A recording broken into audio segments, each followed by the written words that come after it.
My name is Paige Tanner. I'm 34, and I found out what my family really thought of me from a hospital bed. 6 weeks earlier, I had given birth to a daughter, Nora. Then a truck ran a red light on Colfax while I was driving home from a late shift, and I woke up with 3 broken ribs, a punctured lung, and a cast on my right arm. My husband Daniel was in Seattle, 6 hours from getting home. Someone had to care for my newborn that night, and my mother lived 20 minutes from the hospital. She said no. She told Daniel one sentence, and that sentence is the reason you're here.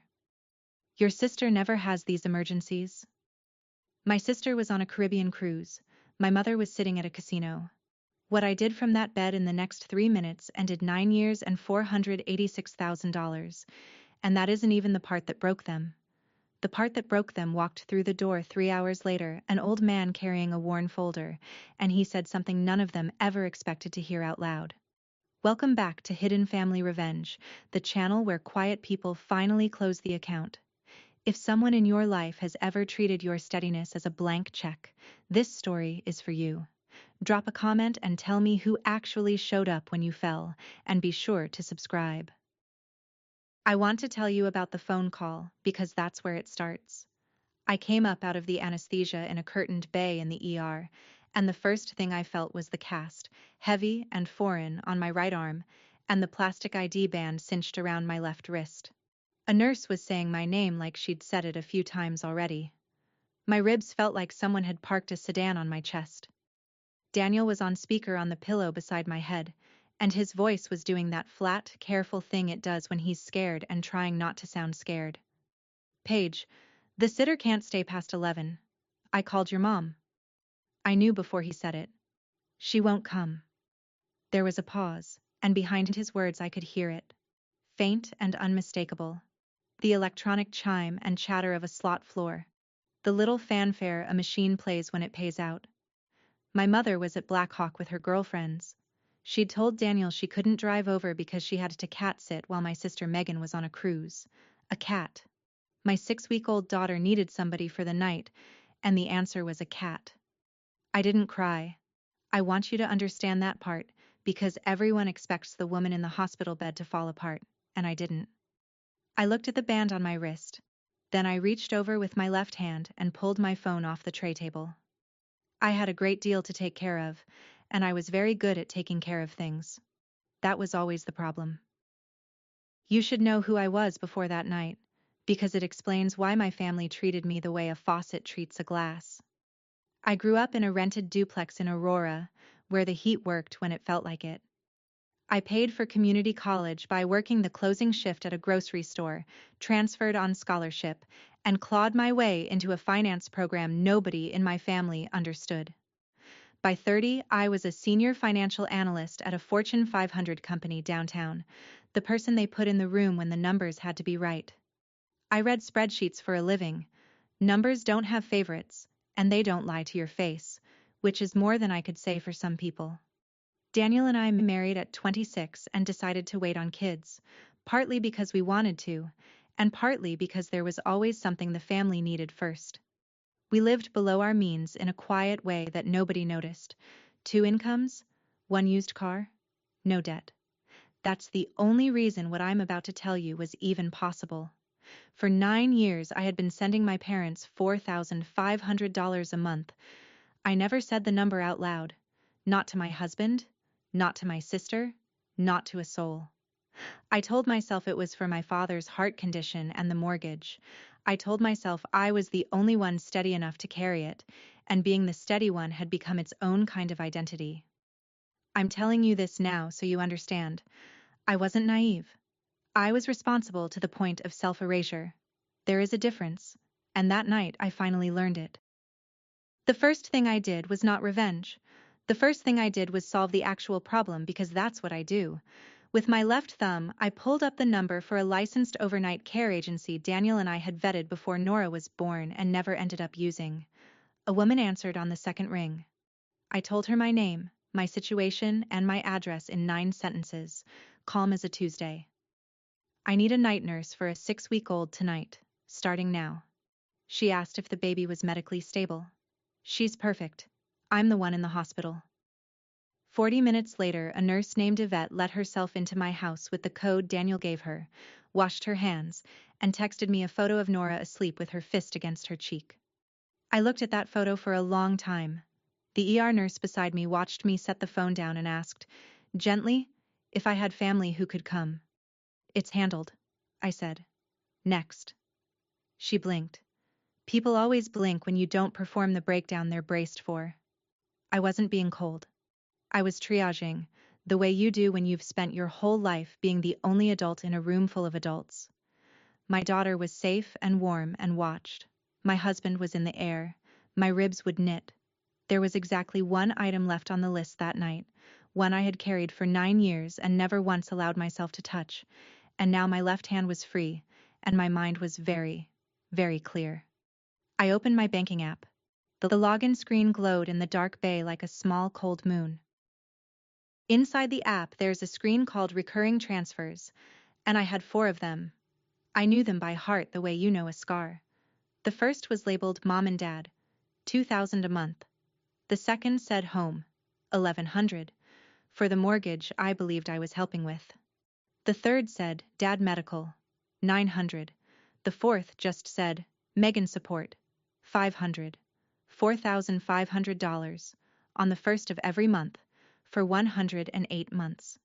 I had set the first one up at 25, the night my father called me sobbing about a hospital bill, and I had never let myself add up the total because the total felt like a door I couldn't walk back through. So I made myself look. The app did the math without flinching. $486,000. Almost $500,000, gone out of my life one quiet automated payment at a time, while my mother told the relatives we managed on our own. I pressed cancel on the first transfer.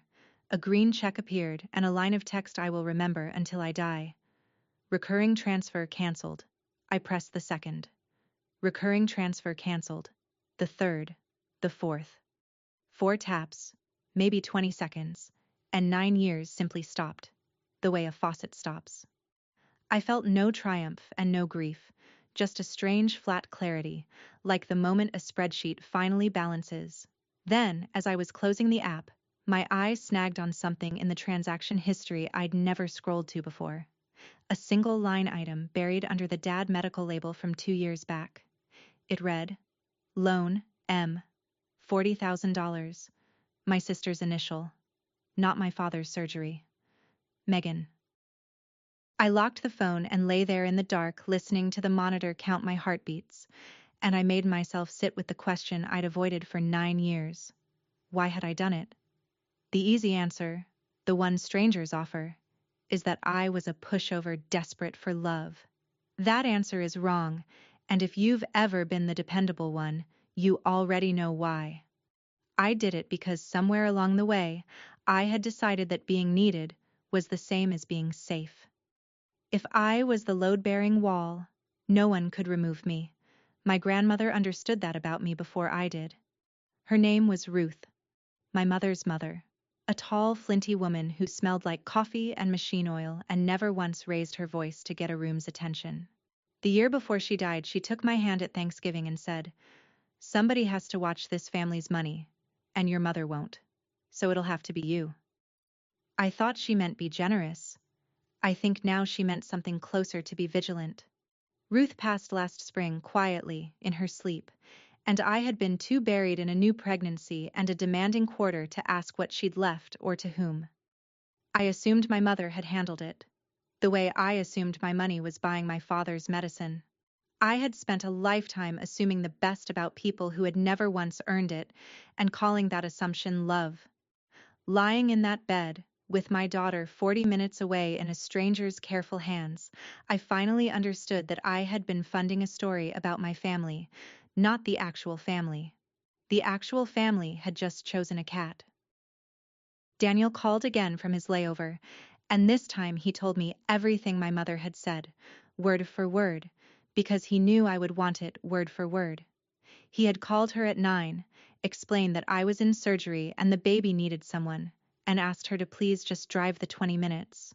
She had sighed, he said, the long theatrical sigh she uses, and told him she really couldn't. Megan was finally getting her dream vacation, and someone had to watch the cat. And besides, Paige always lands on her feet. Then she'd said the line, "Your sister never has these emergencies." As if the truck that hit me had checked my family rank first. As if my daughter's first night without her mother could wait until a cruise was over. Daniel's voice cracked telling me, and I told him to breathe, that Nora was fine, that I was fine, that he should get on his plane. After we hung up, I opened Instagram, which I almost never do, and there was Megan's story at the top. A glistening reel of a turquoise pool deck and a coconut drink, and a caption that said, "Living my best life, finally."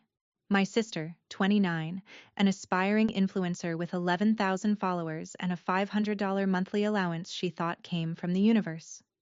I didn't comment. I didn't scream into the dark. Instead, I opened my messages and typed 3 words to a contact I almost never used, a contact saved simply as Grandpa H. I wrote, "We should talk." The 3 dots appeared almost immediately, like he'd been waiting 9 years for that exact text. And maybe he had. I expected Grandpa Harold to write back. Instead, my phone lit up with a FaceTime from the middle of the Caribbean Sea, and it was Megan. I answered with my left hand and my face half in shadow, and she didn't notice the hospital ceiling behind me, didn't notice the cast, didn't ask why I was lying down at midnight. "Paige, finally," she said, holding the phone too close so I got a tour of her sunburned nose. "My card got declined at the spa. Like, humiliating." I waited. She filled the silence the way she always does. "Mom said the family account always covers me. Did you touch something?" And there it was. The whole architecture of the lie in one sentence. The family account. My sister genuinely believed the $500 a month appeared from some communal Reynolds treasury, a magic well her mother managed. She had no idea it came from me, because my mother had spent 9 years making sure she didn't. I asked her evenly if she knew I'd been in an accident. "Wait, what? Are you being dramatic right now?" Behind her, a steel drum band started playing. "Can you just fix the card? We dock in Cozumel tomorrow and I have a shoot." A shoot. I told her I'd look into it, which was true, and that I had to go, which was also true. I hung up before she could answer and lay in the dark with the steel drums still ringing in my ears. My sister wasn't cruel. Not exactly. She was something almost worse. She was a person who had never once been asked to imagine that the well had a bottom, because no one had ever let her see who was carrying the bucket. The next morning they moved me to a regular room, and that's when the family group text started buzzing on the tray table. I was on a chain called Reynolds Family with a dozen relatives in it, mostly silent, mostly aunts. I rarely opened it, but the screen kept flashing, and against my better judgment I tapped in. My mother had been busy. She had posted an hour earlier a long message that began, "I'm heartbroken to say Paige is being dramatic again, and has cut her struggling parents off out of spite." She wrote that my father's health was fragile, that they had given me everything, that she didn't know how she'd cover his medicine now. She added, for the audience, "We've always managed on our own, but this is cruel." There it was again. The same screen glowing with the same lie. Except this time it wasn't my bank app. It was a stage. "We manage on our own." The woman had said that sentence to relatives for 9 years while cashing my transfers on the 1st of every month.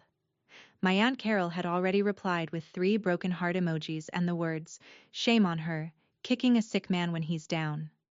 A cousin sent a praying hands. Nobody in that chat knew the truth, because the truth had never been allowed in the room. I held the phone and felt the old reflex rise, the urge to explain myself, to soften it, to manage everyone's feelings the way I'd managed everything else. I set the phone face down instead. Explaining was the old me. The new me, the one the truck had apparently installed, wanted something colder and more precise. The new me wanted the numbers in the room. And I knew exactly where to find them. Daniel walked into my hospital room at 11 the next morning, unshaven, gray with exhaustion, carrying Nora in her car seat and a diaper bag over one shoulder. He'd flown straight to the house, relieved Yvette, and driven the baby to me. He set the car seat on the bed and just looked at me, at the cast and the bruising along my jaw, and his eyes filled. I told him not to, because if he started I would, and I had work to do. He lifted Nora out and laid her on my chest, mindful of the ribs, and for a minute the three of us just breathed together, which is the only part of that week I'd live again. Then my phone rang, and it was my father. Roy Reynolds, 64, the man whose heart I'd been funding for 9 years. His voice was thin and shaking.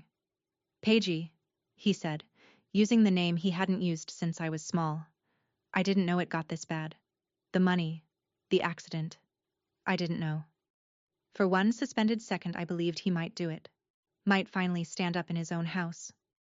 "I never wanted you carrying all of it," he said, and I heard him take a breath like a man about to step off a ledge. Then, behind him, I heard my mother's voice, sharp and low, asking who he was talking to. The line went muffled, a hand over the speaker.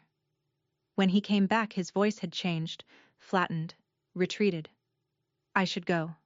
Feel better." And he hung up. That was my father, in one phone call. A good man who had spent 40 years learning that the safest thing to do in that house was nothing at all. That afternoon Daniel brought me my laptop, propped it on the rolling table, and I did the one thing in the world that has never failed to steady my hands. I built a spreadsheet. With my left hand and a lot of patience I logged into my bank, exported 9 years of statements, and dropped them into a pivot table. This is what I do for a company worth billions. I can certainly do it for my own life. I sorted the $486,000 by where it actually landed, and the picture that assembled itself, cell by cell, was not the picture my mother had painted for the relatives.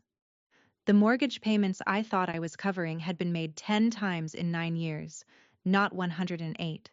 My father's documented medical expenses, the real ones, the cardiologist and the prescriptions, came to about $65,000 across the whole period. So where had the other $421,000 gone? I filtered by withdrawal location and date, and a cluster lit up like a rash. Cash withdrawals, hundreds of them, almost all within a 2-mile radius of one zip code. I pulled up a map.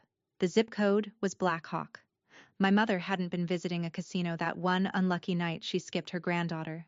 My mother had been visiting that casino for the better part of a decade, on my dime, while telling a dozen relatives she managed on her own. And a second, smaller stream branched off and ran somewhere else entirely, steady and deliberate, year after year. I followed it. It led to Megan. I sat back as far as the ribs allowed and let the numbers say it, because numbers, unlike my family, have never once lied to me.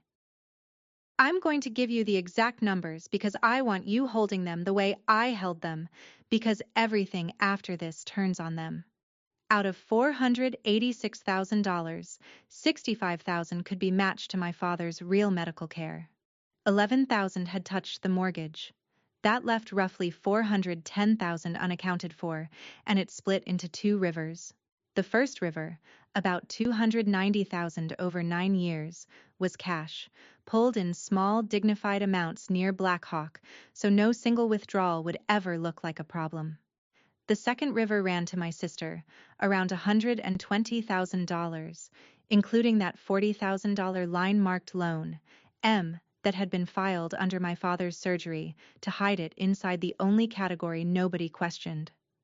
A loan she'd never been asked to repay, for a sum that, it turned out, had funded a year of brand building, a leased SUV, and a photographer in Tulum. I printed the summary to a single page on the unit's bedside printer, one clean sheet, the whole 9 years in 12 rows. Then Daniel showed me one more thing. He'd been scrolling the relatives' chat and screenshotted a message my mother had sent Aunt Carol months ago, before any of this, where she bragged, "We covered Megan's brand shoot ourselves. That's what good parents do. We covered it ourselves." I looked at that screenshot, and I looked at my one printed page, and something in me went very quiet and very level. I wasn't going to send an angry text. I wasn't going to explain or defend. I was going to let the paper into the room, in front of the same audience my mother had spent 9 years performing for, and then I was going to walk out and never fund the show again.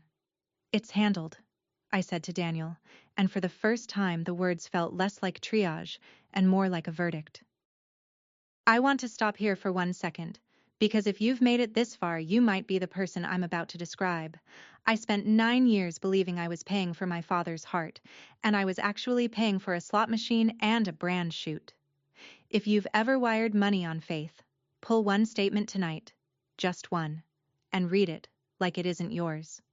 If this is hitting close to home, subscribe, because the next part is where my grandfather walks through that hospital door, and what he said on the bed changed everything I thought I knew about my mother. My mother discovered the transfers had stopped the way she discovered everything, when it cost her.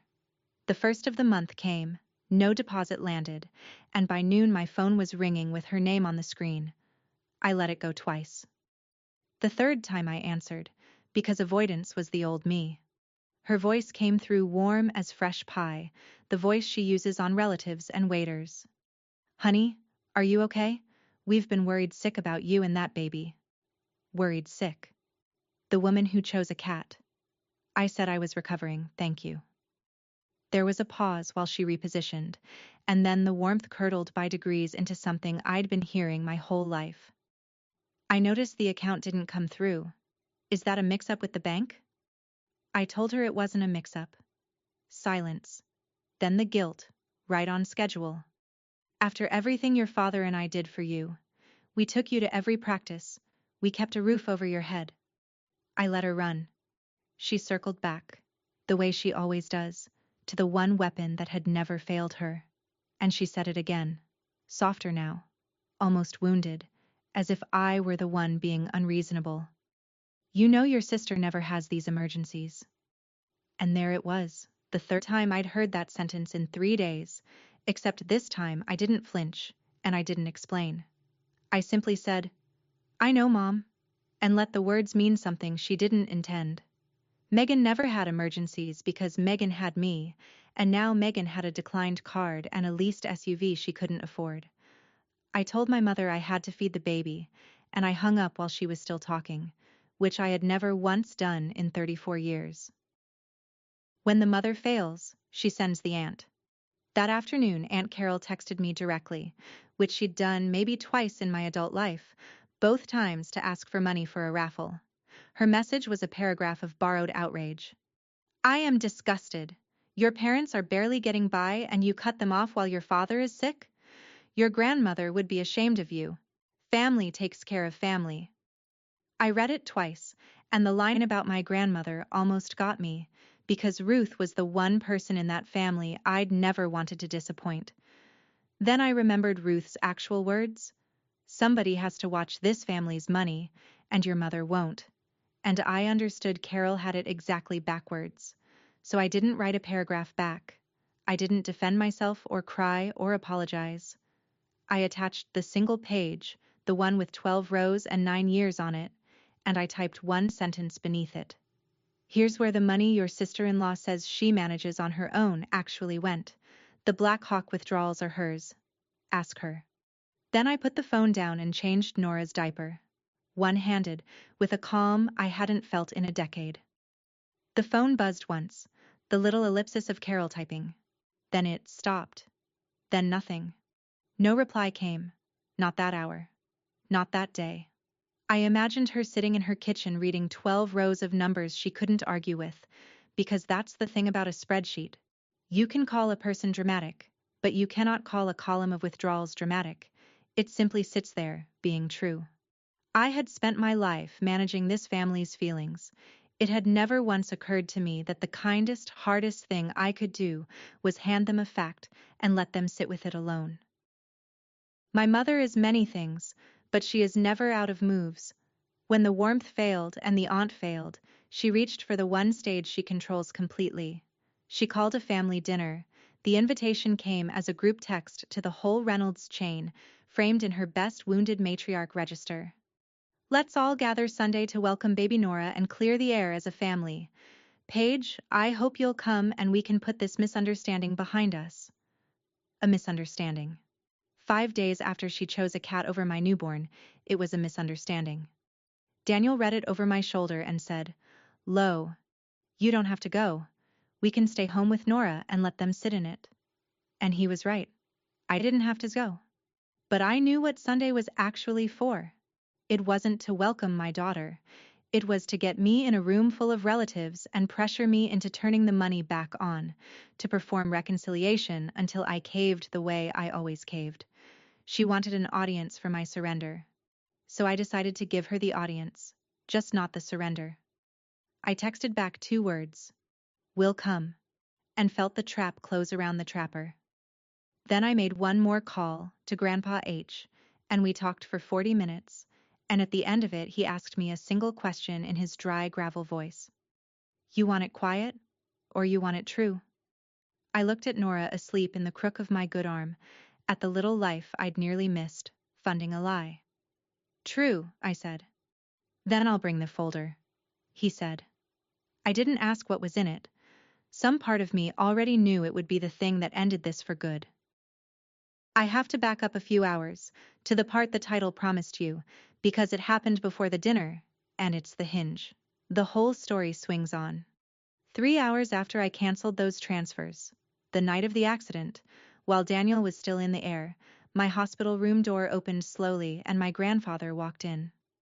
Harold, 78, my mother's father, in a pressed flannel shirt buttoned to the throat, moving carefully with a cane he clearly resented. I hadn't told him which hospital.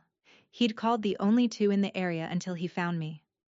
Under his free arm he carried a thick manila folder, soft and furred at the corners from age, bound with 2 crossed rubber bands gone brittle and pale. He set it on the foot of my bed like a man setting down something heavy he'd carried a long way, and he looked at me, at the cast and the bruises, and his jaw worked. "Your mother said you'd had a fender bender," he said. I drove past 3 exits before I believed her. Then he sat in the vinyl chair, folded his spotted hands over the head of the cane, and said the thing I will hear in my head for the rest of my life. I knew. I always knew. I asked him what he knew. He looked at the folder, not at me. "About the money, all 9 years of it. About where your mother's been spending her afternoons. About what she told this family while you bled yourself dry." He tapped the folder once. "Not tonight, though. You've got enough tonight. We'll do this proper, in front of everyone, where she can't squirm out the side door." And he was right. Some truths only count if they're told in a full room. Before he left that night, Harold gave me one piece of it, because he said I shouldn't walk into Sunday blind. He told me about my grandmother. Ruth, his wife of 51 years, had not simply slipped away peacefully the way I'd been told. In her last year she'd grown suspicious. She'd noticed my mother's spending, the new car, the casino talk she didn't bother hiding anymore, and she'd started asking quiet questions about where the family's help was really coming from. She'd cornered Harold one evening and said, "Somebody is keeping Linda afloat, and it isn't us. Find out who." It took him a while. He's old and the bank wasn't keen to talk to him, but Harold spent 40 years managing a cattle operations books, and he knows how to follow a number. He found me. He found 9 years of a granddaughter quietly wiring her whole margin into a hole her mother kept digging. "Ruth wanted to fix it before she went," he said. "She ran out of time, so she did the next best thing." He wouldn't say more than that, not yet, but he told me Ruth had spent her last clear months with a lawyer, and that whatever she'd set in motion had her signature on it and his, and that an attorney in Boulder believed it would hold. "In this state," Harold said, "a trust like the one Ruth and I made can be set up the way we set it, and it does what we told it to do." He stood, gathered the folder back under his arm, and paused at the door. "She wasn't ashamed of you, Paige. Whatever your mother says Sunday. Your grandmother trusted you with everything. That's why she chose you." Then he was gone, and I didn't sleep at all.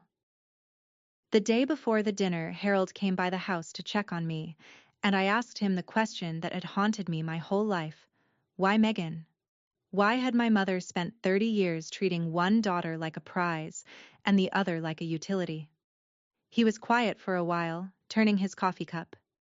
"You have to understand how Ruth raised her," he said, and I braced, because I loved Ruth and didn't want her complicated.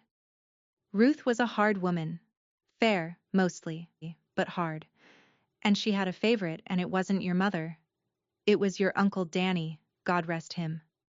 Linda grew up being the one who managed things while Danny got the love. I felt the floor tilt, because I knew that role. I had lived that role. So when Linda had you, Harold went on, and you turned out steady and quiet and capable, just like she'd had to be, something in her couldn't stand it. And when Megan came along loud and needy and bright, Linda finally got to be the mother of the favorite instead of the forgotten one. She got to do for Megan what nobody did for her. He set the cup down. It's not an excuse. It's just the shape of it. I sat with that. My mother wasn't a cartoon villain twirling a mustache. She was a woman who had been the unloved load-bearing wall in her own mother's house, and instead of breaking the pattern, she'd handed it down to me and crowned my sister in her own image. The casino, Harold said, was the only place she ever felt like she might win something she hadn't had to earn by being useful. I understood her completely, and I was still done. That night I decided exactly what Sunday would be, and what it would not be. It would not be a screaming match. I had watched my mother win 1,000 screaming matches. She is a virtuoso of volume, and the moment I raised my voice, I would be handing her the role she wanted, the hysterical, ungrateful daughter, with a dozen witnesses to confirm it. So I would not give her noise. I would give her paper. Here is the asymmetry I want you to notice, because it's the whole key.